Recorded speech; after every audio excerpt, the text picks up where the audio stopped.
La Bible présente de nombreuses femmes dans ses histoires et ses enseignements. Voici ce que l'on peut retenir de Marie, Ruth et Marie-Madeleine. Marie de Nazareth.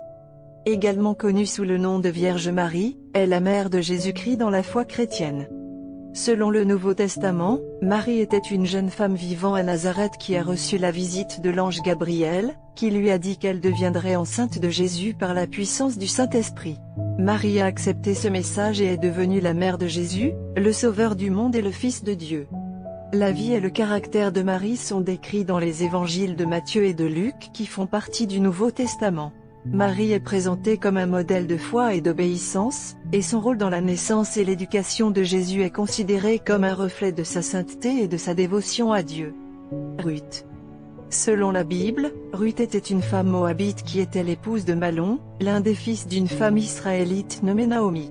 Lorsque Malon et son frère sont morts, laissant Naomi et ses deux belles-filles, Orpa et Ruth, comme veuve, Naomi a décidé de retourner dans sa patrie d'Israël. Orpa est restée à Moab, mais Ruth a choisi d'aller en Israël avec Naomi. Le livre de Ruth raconte comment Ruth, une étrangère, est devenue membre de la communauté israélite et a finalement épousé Boas, un riche propriétaire terrien israélite.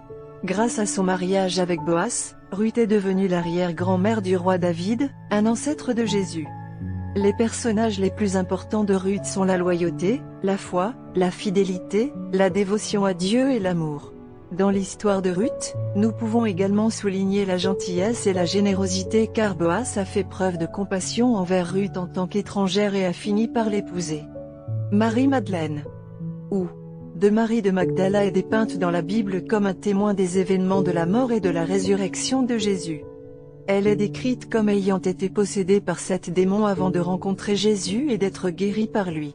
Dans Luc 8, 2, elle est nommée comme l'une des femmes qui ont pourvu à Jésus avec leurs ressources. Elle est présente à la crucifixion de Jésus, debout près de la croix avec la mère de Jésus, Marie et d'autres femmes. Elle est aussi la première personne à qui apparaît Jésus ressuscité, selon l'évangile de Jean. Dans l'évangile de Jean, elle est également mentionnée comme étant présente au tombeau de Jésus le matin de sa résurrection et comme étant la première personne à voir le tombeau vide.